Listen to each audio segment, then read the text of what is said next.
All right. Shabbat Shalom to the 12 tribes that are scattered abroad. Welcome back to another Sabbath day lesson with the Blue Strip.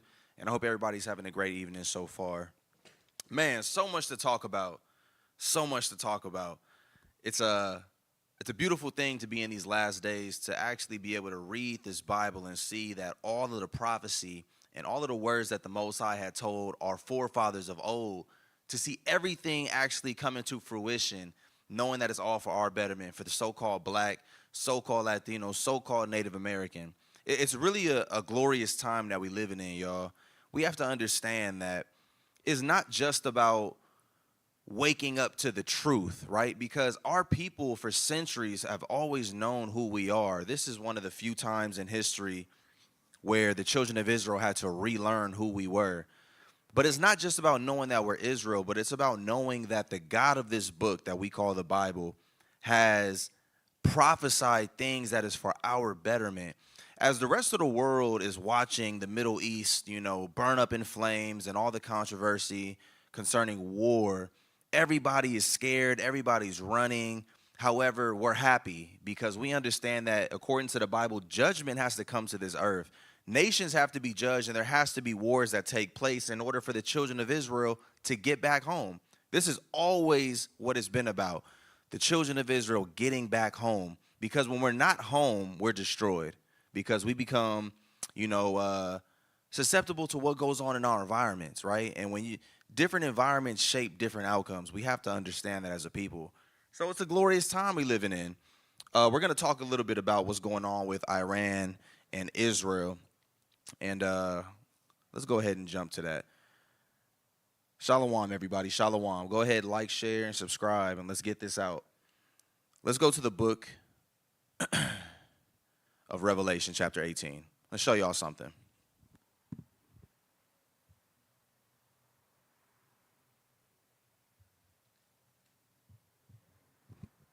It's the book of Revelation, chapter 18, and we're going to start at verse 1. It says, "And after these things, I saw another angel come down from heaven, having great power, and the earth was lightened with his glory. And he cried mightily with a strong voice, saying, Babylon the great is fallen, and is become the habitation of devils, and the hold of every foul spirit, and the cage of every unclean and hateful bird." You see, this is something that I've been bringing out recently just to really show our people the dangers of America. You have to understand the place that you were in. The Bible doesn't call this place America, right? It calls it Babylon the great whore. Talks about how this place is the cage of every foul spirit and the cage of every unclean and hateful bird. You have to be careful living in this place, because if you're not, you're going to end up being like this place. You're going to mimic, and you're going to, replicate the things that you see going on in this place. And this is the danger of it. Let's read on. It says in verse 3, "For all nations have drunken of the wine of the wrath of her fornication, and the kings of the earth have committed fornication with her, and the merchants of the earth are waxed rich through the abundance of her delicacies. And I heard another voice from heaven saying, Come out of her, my people, that ye be not partakers of her sins, and that ye receive not of her plagues." Because believe it or not, there's this big fear for, are missiles able to actually touch America? Russia has the strongest missile at this time called Satan II, and it's capable of traveling basically all over the world to hit any target necessary. People are concerned. What they don't know is that God has already prophesied that this place will get touched. It will. It has to. After reading what we just read, this is the place of every unclean and foul spirit, hateful bird. Don't be partakers of this place's sins, because what America does in this earth is sick. It talks about how all the other kings of this earth come here and get drunk off the wrath of her fornication, and the merchants, they wax rich based off of what America has to offer, because you can't just come to America and expect to become a billionaire just because.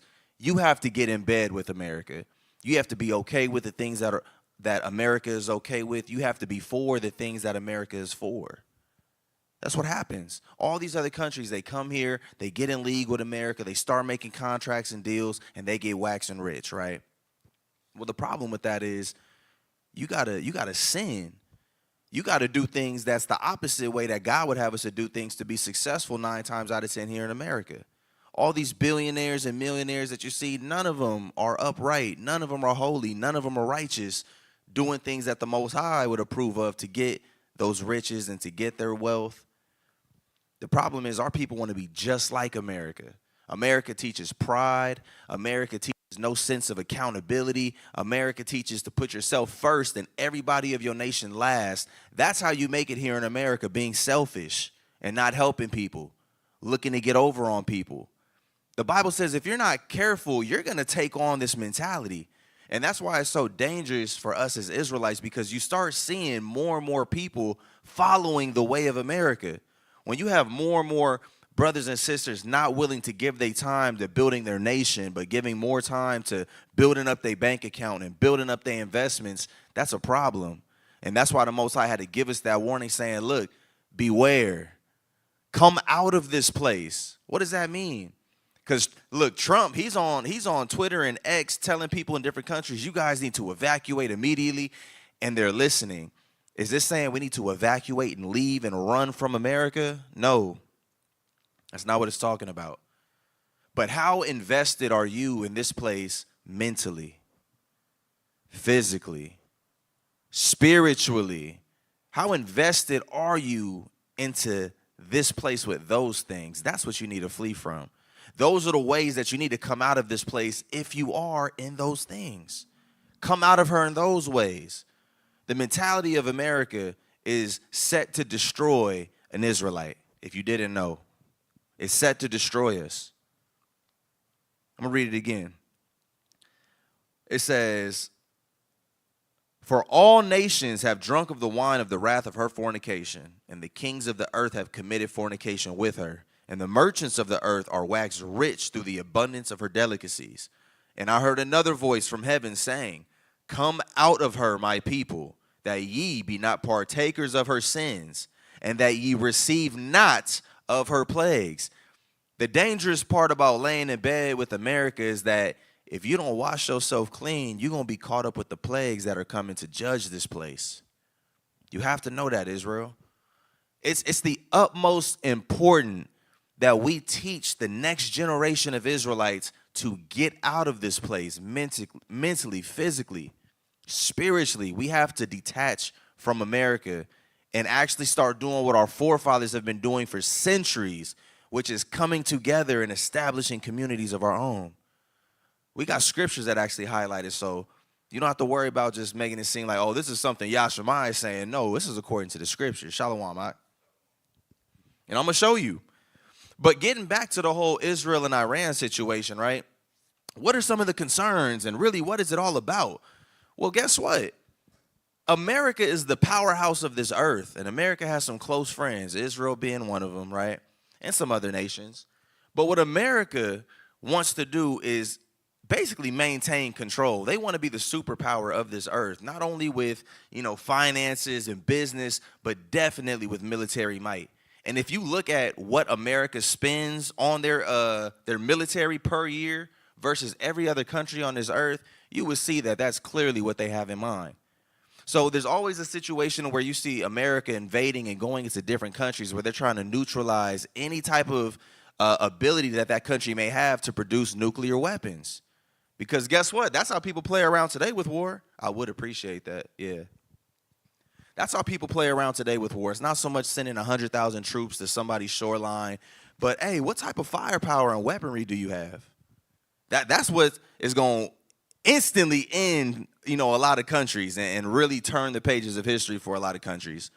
And the Bible actually talks about it as well. There's this big issue with any other country in this earth that doesn't want to comply with America. When they don't want to take on the westernized mindset, when they don't want to get in league with America, America feels some type of way about that, and they try to assert their dominance. Here's the funny part that all of the countries around the world really know but don't seem to talk about, how they're all getting geared up to be brought into judgment, to all be judged by the Most High God.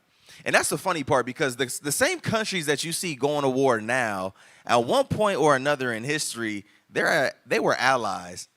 They teamed up to be against us.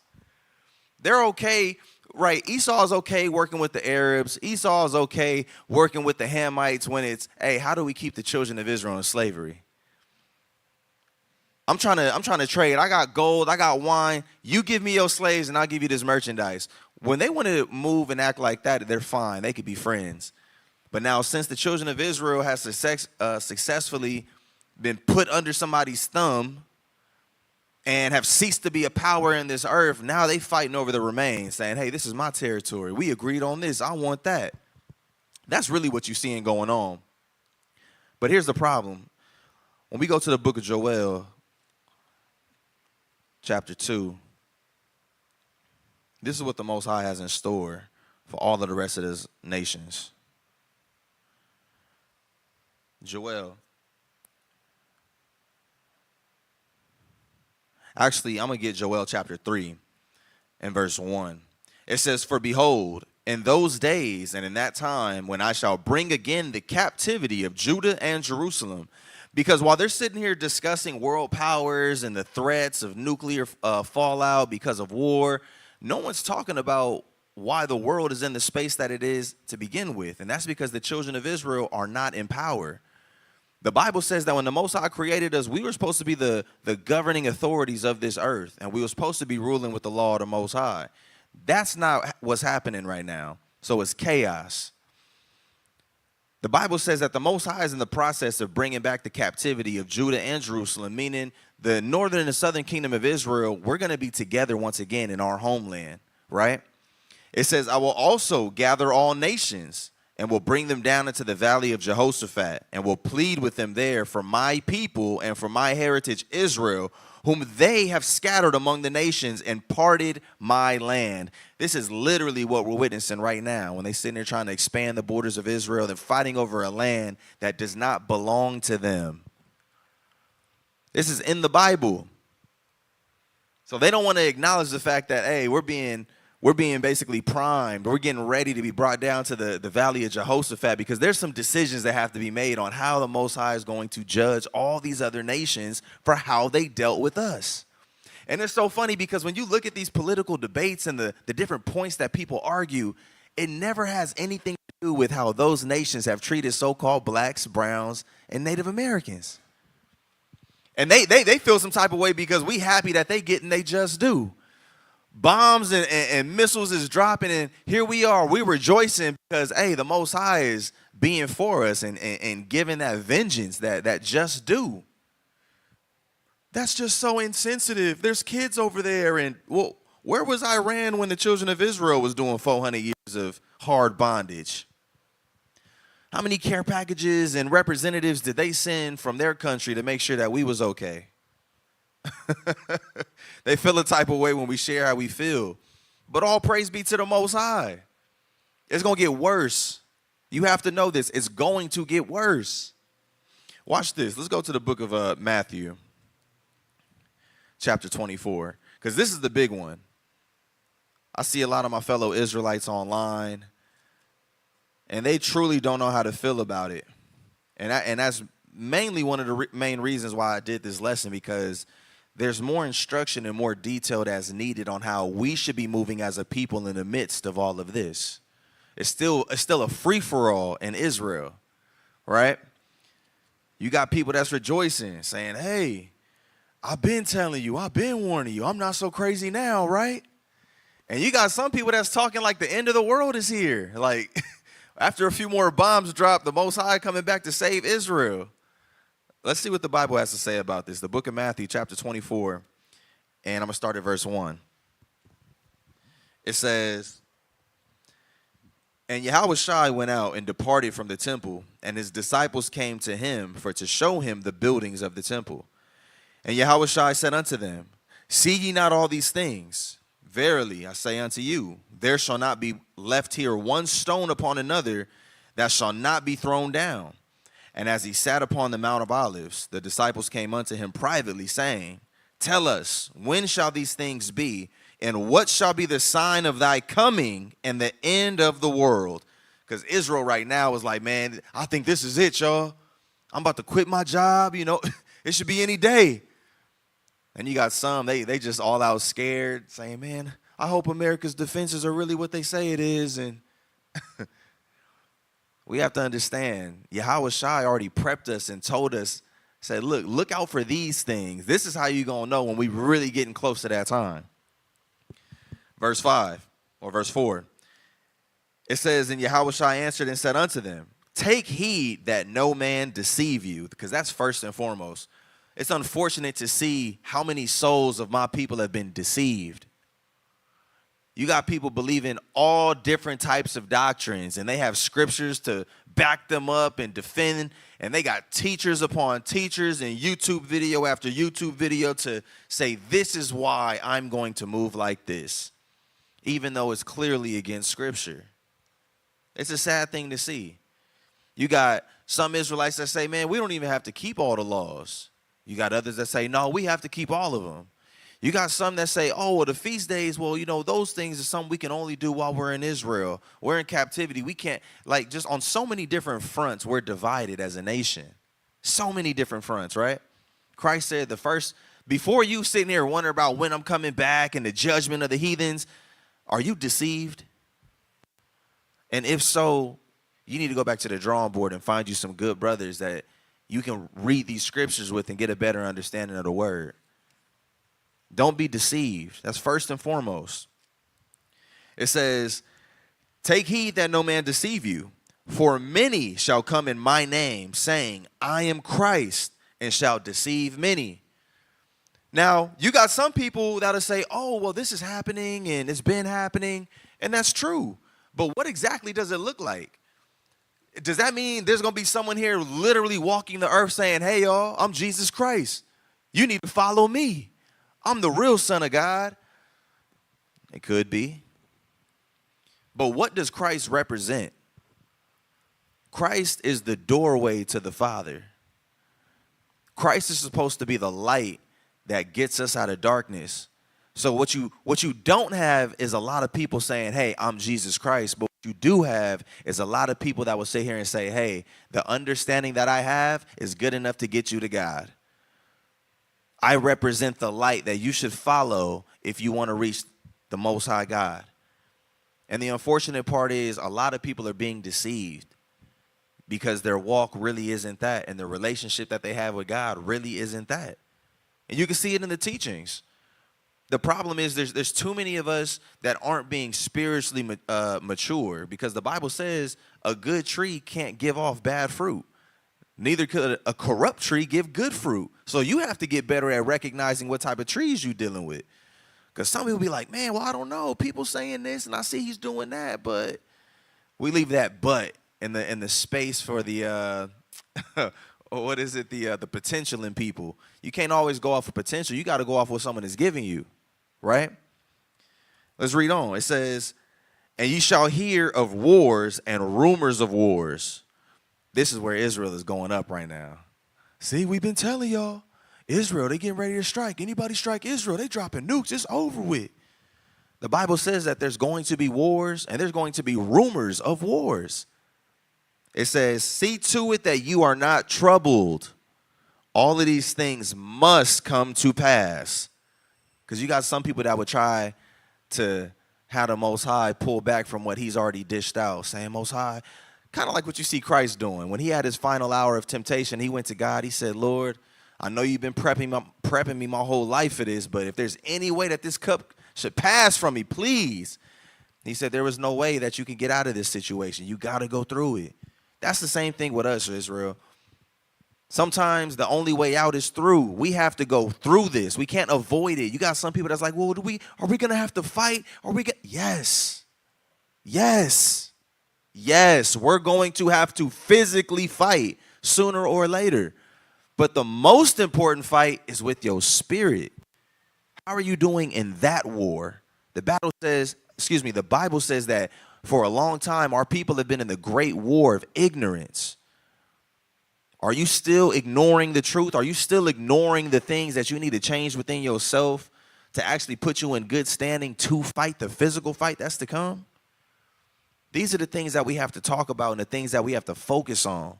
Because you got people right now, they loading up their artillery. They purchasing bullets. They getting guns. And I'm not saying you wrong for that, but none of that is going to do you no good if the Most High is not covering you with his spirit. And it's always been that way with our people. There's been times where Israel will go out thousands upon thousands deep, and we would be victorious in war. All because the Most High was covering us with his spirit. And there's been other times like Gideon in the book of Judges where it was just him and 300 other men. He said, this is all I need because the Most High is with us. If you're not fighting that fight, then you're doomed for the one that's to come. But heads up, yes, start prepping your mind, prepping your spirit, prepping your family and your kids. We have to get war ready because we are going to have to fight sooner or later. Don't be troubled. These things must come to pass. But here's the kicker. It says, take heed that no man deceive you, for many shall come in my name, saying, I am Christ, and shall deceive many. And ye shall hear of wars and rumors of wars. See that ye be not troubled, for all these things must come to pass, but the end is not yet. That's heavy. Because with talks of nuclear warfare and, man, if countries start dropping bombs, nobody's going to survive. The Most High said there's still time and there's still work that needs to be done. This is what we focus on. Let the world do what the world does, because guess what? Israel dropping bombs on Iran and Iran dropping bombs on Israel, that's not doing anything for your immediate household, except just keeping you up at night watching the news and scrolling and looking at memes. Your household is still out of order. You're still having a hard time getting a grip on your spirit. You're still having a hard time disciplining yourself in a way that the Most High has said that we should discipline ourselves. We still got time to do the work that the Most High has set out for us to do. And that's the focus, Israel. The end ain't yet. I'm not saying just be lackadaisical and let your hair down, but guess what? The Most High is giving us time to fix ourselves in all praises. Because honestly, let's say the world was going to end next week. How many of y'all are confident that you've done enough work to be approved by God? I know I don't feel that way. I want to be here working. I want to work into the very last day possible, second possible, because there's no guarantees. You can only hope that what you're doing is sufficient. The Most High is the one that's going to say, hey, approve, not approve. We have a lot of work to be doing, Israel. A lot of work. With that, let's go to the book of Jeremiah, chapter 29. Let's take a shift and understand the things that we should be more focused on now while we have the opportunity. The book of Jeremiah, chapter 29. And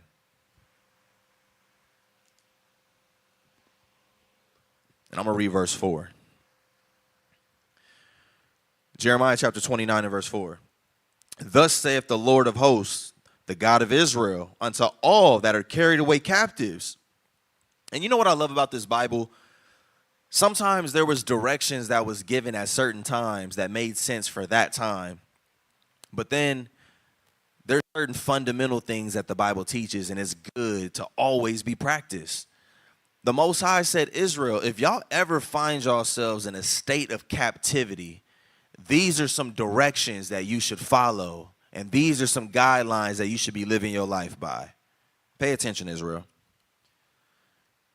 Thus saith the Lord of hosts, the God of Israel, unto all that are carried away captives, whom I have caused to be carried away from Jerusalem unto Babylon, build ye houses and dwell in them, and plant gardens and eat the fruit of them. Let's just take a quick break to talk about the health of so-called blacks, Latinos, and Native Americans, Israelites.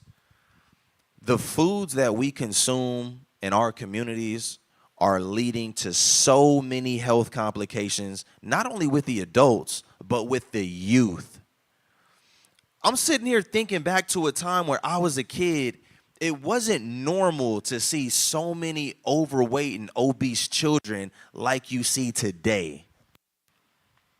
There's so many different learning issues that our kids are having because of the different foods that they're giving us.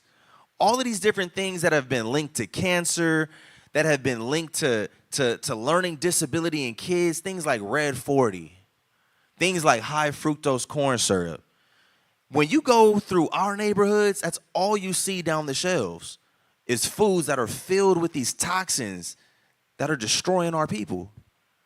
The Most High said when we're in captivity, we do so much better off coming together, building houses, and what that represents is communities. Because the house, right, whether you live in a small village or a small community, all of those small things come together to make up a nation of people. And that's why they attack marriages, because the marriages is the building blocks to a functioning nation. We're struggling on all fronts within our communities. The marriages is out of order. The food that we put into our bodies is not even allowing us to function at the best that it could to deal with the situations that we're dealing with in the hood. The importance of planting our own gardens and growing our own food. Super impactful. And Bishop Zion once said, so many of us are struggling trying to figure out why we can't even grow our business when you don't even know how to grow your own food. These are the things that we've been stripped away from. And it's been purposely done because we fully rely on our enemy. If I'm hungry, man, I got to Uber Eats or I got to go to the store. The store used to be in your backyard. Now you don't have money to eat. You don't have money to get food and drinks. You don't have money to clothe yourself. It makes sense on why we should be coming together and establishing communities, building businesses amongst one another. Just in the early 1900s of America, Tulsa, Oklahoma, famously known for how well blacks and browns did when they lived amongst one another. We had thriving societies. We had great banks, great hospitals, great schools. We was number one in tradesmen. For those of you who are actually into history, you could read the book From Babylon to Timbuktu and see what our people was doing in the various countries and regions of Africa. When we come together, we do great things. There's a lot of things that we benefit from when we come together. And watch this. Righteous communities provide accountability. A lot of us be upset because we're in societies and different communities where people are okay with not being accountable for their actions. Because when they turn on the TV, when they get on their phone, that's what's being perpetuated. You don't have to explain yourself to nobody. Don't worry about how you infringe upon somebody else's happiness. Did you get what you needed out of the situation? That's what our people are being fed 24/7. And how destructive is that? For building relationships, for building trust. Look at the lack of trust that are within black and brown communities. You don't even trust your neighborhood enough to go in a liquor store and leave your car running. But we're supposed to trust one another to go to war and die and fight for one another. They've sowed so many seeds of doubt within our people. We can literally talk about this for hours about the plight of so-called black and brown people and how it's so different from the reality as all these other different nations. They don't have the same struggles that we do. And it's funny because when you have conversations with people now, I remember when we first started street teaching, we'll get a whole lot of flack and a whole lot of people that fight back on the thought that blacks and Latinos are cursed. I don't hear people argue that no more. They say, yeah, I see it. I see what's going on. But for all of that, we refuse to do the things that God said to do so he could reverse it. So many people that's weak and dying off every single day in their spirit because they only getting that one Sabbath minimum. They go all week getting beat up by this world. Satan is just laying it on our people. And they come crawling in the Sabbath door on the Sabbath, happy to see folks. But after that, they're getting beat up all week long. People struggling with their faith because it's easier to maintain a certain mindset when you waking up and you seeing the same people every single day. For the kids to have that level of structure and familiarity where, hey, guess what? This is the people I'm building with. Not taking the kid and moving them from state to state when things is hard and, I heard it's cheaper to live out here. And we don't even acknowledge how sinful the environment of America is and what that does to us on a day-to-day basis. We sitting there struggling with our own thoughts because every corner you go down, you being met with more sin and more temptation and more folly and nonsense. The temptation of sin is greater than the temptation of righteousness in the majority of our people's lives. And we're not honest with how that affects us in our walk. We ain't even experienced the physical war, and you got people giving up already. What does that say about the spiritual war that we fighting? Our people is getting waxed out here. It's not just about leaving the place that you in because it's sinful, but it's about cultivating a righteous environment, and it takes work. It takes work. That's all I needed from actually, no, that's not all I needed. Let's read on. Verse 6. It says, take ye wives and beget sons and daughters, and take wives for your sons, and give your daughters to husbands, that ye may bear sons and daughters, that ye may be increased there and not diminished. Now, this is heavy because verse 6, it says, take ye wives. If a woman was not raised in a household where she saw her mom or her aunties or her grandma being a wife, by the time she decides to get with a man and they have a relationship, she hasn't been prepped to be a wife. She's just a woman that you're married to. And we don't understand the importance of that. Having a good wife, the Bible talks about the benefits of having a great wife. It says that she's a tower against death. When a lot of our relationships is stressful, a lot of our relationships don't really mimic or mirror the relationships that our forefathers had. Abraham, I don't read about him and Sarah having a bad marriage. I don't read about Jacob having a bad marriage. And I don't read about Isaac having a bad marriage. So why is it that so many of us are struggling within our marriages? This is the opportunity that we get to change for our kids, because now you get to raise a whole generation of kids, both boys and girls, that are being raised to be wives and husbands. Not baby daddies, not baby mamas, not sneaky links, because that's what the culture has produced now. These last 20 years, I'm not going to lie, man, it's been a lot of destruction in our people and just the mindset and how our people think. It's a beautiful situation where you can hand off your daughter to a man knowing that she's going to be a blessing to his household. And in return, the people that you're joining yourselves with, because that's what a marriage is. It's honestly, it's a business. You're joining families. You should be doing that because it's going to make the unit stronger. A lot of us be marrying out of desperation. You got some people that's trying to flee different countries, so they marry just to get citizenship and status. We're not marrying for the same reasons that our foremothers and forefathers married. And it's been detrimental to the kids that are coming from these relationships. These next generation of kids are going to be birthed and raised with a whole different purpose on why you should want a wife, on why you should want a husband. And we're going to see it in the fruit, guaranteed. So it says, take ye wives and beget sons and daughters, and take wives for your sons, and give your daughters to husbands. Don't give your daughters to YNs and all the other stuff you see our people dealing with. Hood dudes, thug dudes. No, you want to give your daughters off to righteous men that are going to be great husbands, right? It says, and the whole point at the end was that we would be increased and not diminished, because the more of our resources that we have to share amongst one another, the stronger our communities become.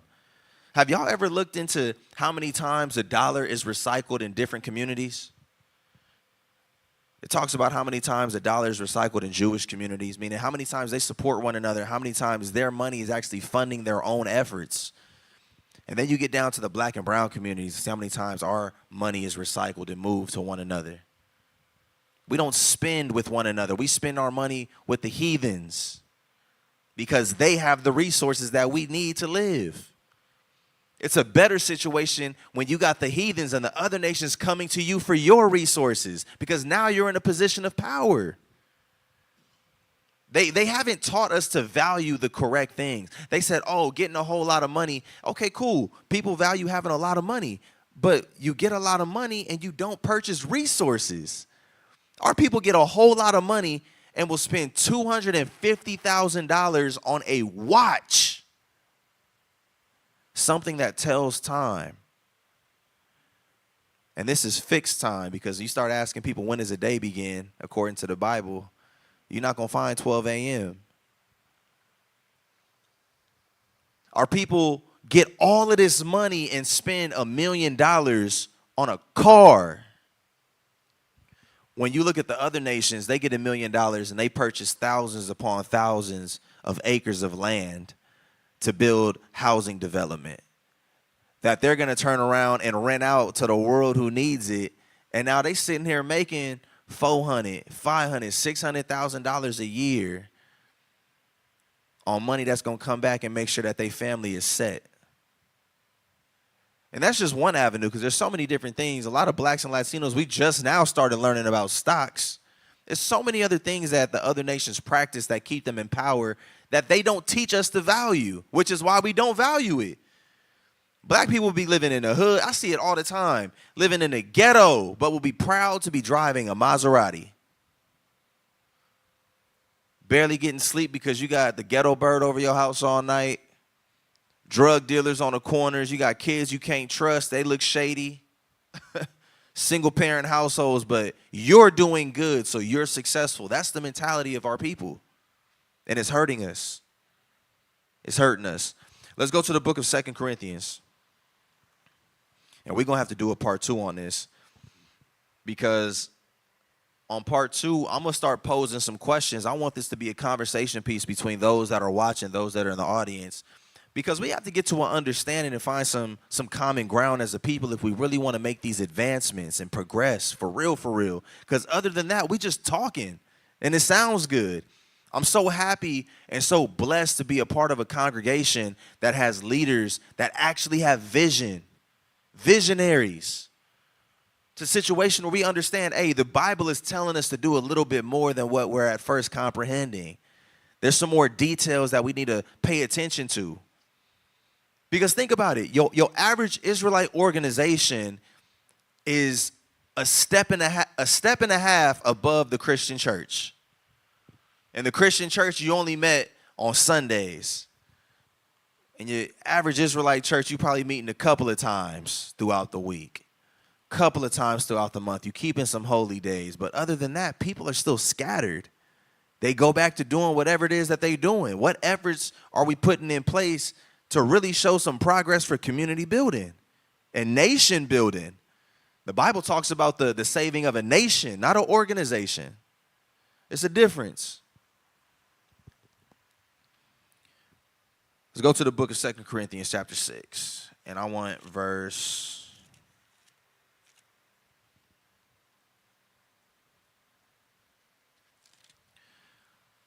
start at verse 16. Yeah, 2 Corinthians chapter 6 and verse 16, and it reads, "And what agreement hath the temple of God with idols?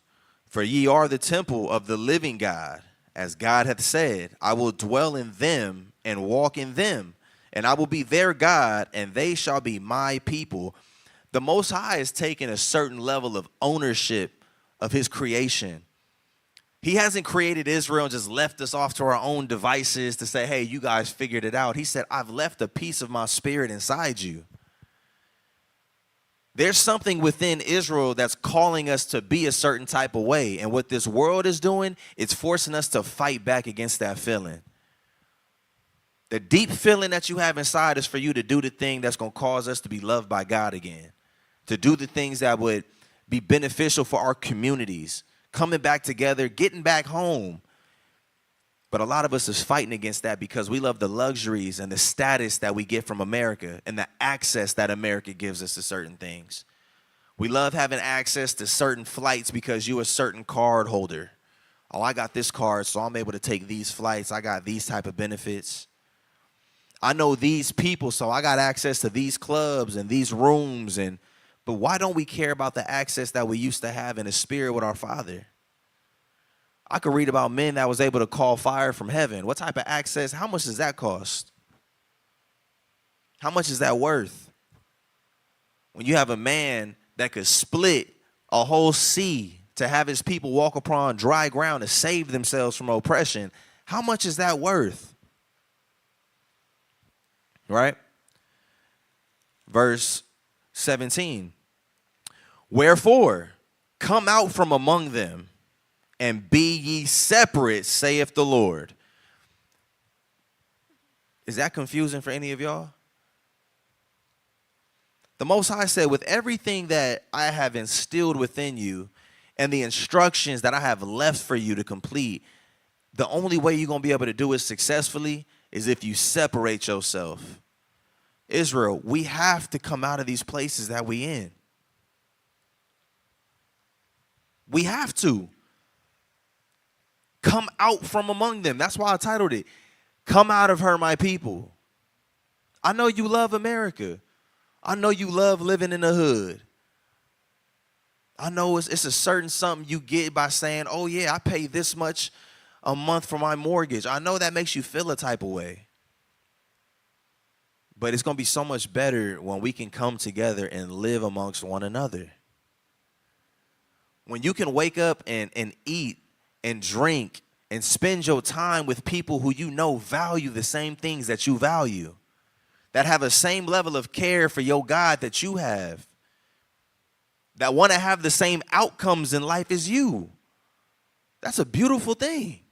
The Bible says, can two walk together except they be agreed? We living in communities like some of us, we live in apartment complexes. Your next door neighbor could be a whole murderer, a whole idolater, and you have to sit here and share a space with that person and smile and act like you like seeing them every day. Hey, how's it going? How's it? People that could care less about your Sabbaths. If bombs was to start dropping, they'd probably be on some shiesty time with you, trying to take you for your goods. That's not what the Most High called us to peace. There's a different type of life that I look forward to living with my people, the type of life that God said we should enjoy, where we can wake up and all garden together. We all work, we all eat the same. You know how much power there is in unity? Let's read on. It says, wherefore, come out from among them, and be ye separate, saith the Lord. And that, if I'm being honest, that's why we find a lot of issues with our people now, because you don't see a lot of Israel acting separate. They act involved. They act the same. They act like America. The level of pride that certain people be having when they're wrong, only American could produce a mind like that. I remember seeing the Army commercial, the few, the strong, the proud. They're always pushing that pride. And so much, we be having struggling single black mothers talking about how proud they are to be doing things by themselves. I ain't never heard of a strong Chinese woman. I only even heard of a strong black woman. What does that look like? What's the strong Mexican woman look like?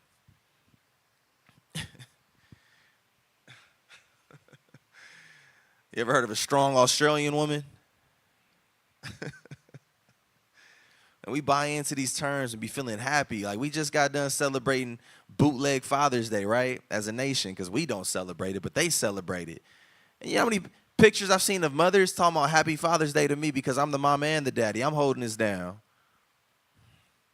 That's the delusion a lot of our people are living in. I don't need no man. Well, damn, how'd you get that kid? You needed him for something. I think we was just talking about that, huh, Meezy? How people are comfortable in a space now after all these thousands of years that men have died and fought to make the world what it is. Now women have abandoned us saying, we don't need y'all. How convenient. That's what Esau be doing. And what Mark Zuckerberg did, he let the rest of them dudes build Facebook, and he basically just like came back at the tail end and swooped it from them. That's what the modern woman has done. Forget all the achievements and milestones of history that men has done. We don't need y'all. We got roads, as if men didn't build them. And that's beyond the point. The whole thing is this. The Most High has called us to be separate. Our minds and our thoughts have to be separated from what we're used to and what we were brought up on. It has to be separate. If it's not, how is it truly holy? Well, like when we get into talking about being holy, it's being set apart specifically for the use of God. A lot of us don't even want to be used by God. We'd rather be used by the NBA, used by the NFL, used by the Grammys, but we won't allow ourselves to be used by the Most High. The only reason why we're having this conversation and why this is such a point of pain in our communities is because we have not been separated from the things that have been destroying us. And it's sad because when you have these conversations, there's a lot of our people that don't take light. They be like, you can see it on their face. Like, here we go again. Talks of somebody telling me I must be better. Me actually having to find a way to thrive in this place, but doing it in a way to where it's not what America has given us, but it's about what we can come together and create. That is so discouraging for a lot of our people, the thought of coming together with other blacks and browns and creating something. That is discouraging for so many of our people. Just within this last 30 minutes, this conversation, talking about the things that we struggle with as a people, is it any surprise we're in the space that we are as a nation? Lack of trust, a lack of value, a lack of pure will to even do the right thing. But we be expecting to make these leaps and bounds as a people.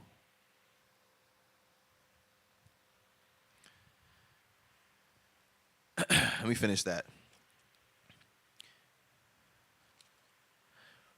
Wherefore, come out from among them and be ye separate, saith the Lord, and touch not the unclean thing, and I will receive you, and will be a father unto you, and ye shall be my sons and daughters, saith the Lord Almighty.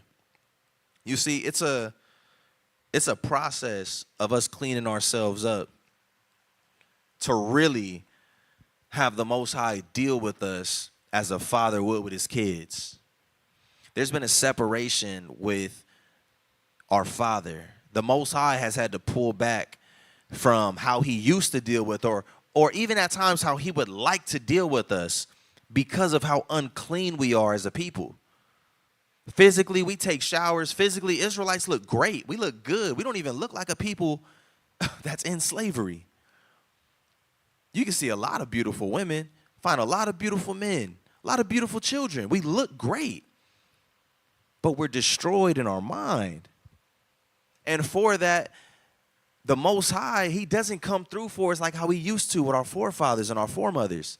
He said it's a process. We have to stop touching these unclean things or moving in unclean paths if we expect for him to deal with us. He said, clean yourself up and then I'll be a father to you. Then you'll be my son. Then you'll be my daughter. See, a lot of us, that don't hit the same because we grew up in single parent households. I'm being honest. You got some people that have a low level of resentment and contempt for a father or mother figure because they didn't grow up with one. And they weren't given that proper understanding to fill that void. So now they just left it up to resentment and feeling the type of way. So they like, man, I don't need no nigga. I don't need no daddy. I don't need no mama. I done did all this without them anyways. But that's never what our life was like. It's a good thing to be able to have a father and a mother who actually have something to give us. That's what we come from.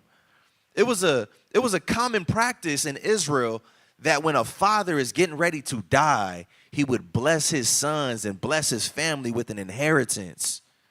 A lot of us is being blessed with stress when our family members leave.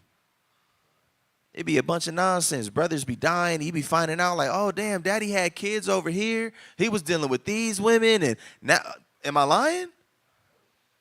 Mama be dying like, damn, she left us in how much thousands of dollars of debt? And we're left with stress a lot of times. We don't understand what we truly missing as a people. And I think for that alone, that should be the reason why we should be all out with coming together and creating these communities to give our kids what we didn't get. They deserve it. Do you know how much is being expected of this next generation of kids? I remember coming into this truth at 19, and man, I felt like the world was on me. You got to learn these scriptures. You got to teach your people. I'm just like, damn, it's a lot. Imagine what they're going to be feeling. They're born in this knowledge. 1 year old keeping the Passover. 1 year old fasting. Keeping the Day of Atonement. Celebrating new moons. They're hearing this history about what their foremothers and forefathers did in this earth. You can only imagine what is laying on their minds. And for some people, they probably haven't even thought that far, and that's fine because we haven't been taught to value these kids how we should. These kids are going to be the ones that's going to do it for us. A lot of times, the adults, we think too much of ourselves. We already grown. A lot of us, we can't be taught too much more. But them, they got everything to learn. Everything to learn.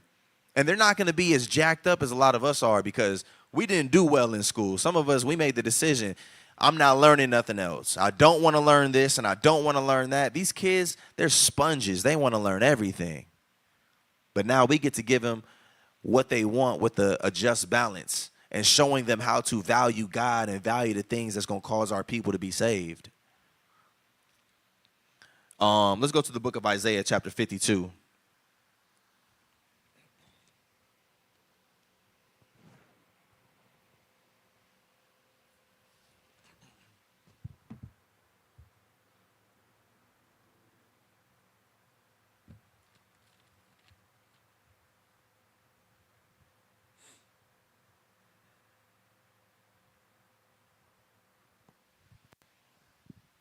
All right. Let's read Isaiah chapter 52, and let's get verse 10. And it reads, "The Lord hath made bare his holy arm in the eyes of all nations, and all the ends of the earth shall see the salvation of our God." Meaning the Most High. For some people, they would argue that, where's your God? If he's so strong and powerful, why not show himself? The Most High took himself away because of how we was dealing. The Most High allowed these other nations to mock him and to mock us just so that we could get punished and we could feel what it feels like to be without our God. Because when he was around, we didn't appreciate him. We didn't value him. Immediately after we left Egypt, they said, man, make us a golden calf. That's the one that really saved us. This Yahweh that you was talking about, Aaron, I don't know where he at. And Moses, it seems like he left us. So obviously it was the calf, right? That's how our people, we reason with stuff. But the Most High said, nah, I'm not going to do that no more. I'm going to be in a space to show the world who Yahweh really is. The self-existing God who has created Yasha'Allah, the children of Israel. The Most High is showing himself openly to all these nations where they're going to see the salvation of our God. You got to know that. But read. Oh, I feel like I got a reader. Verse 11. Depart ye, go ye out from thence, and touch no unclean thing. The Most High said, yea, I've spoken once, and yea, I've spoken twice, yet man don't perceive it. You know how repetitive this Bible is?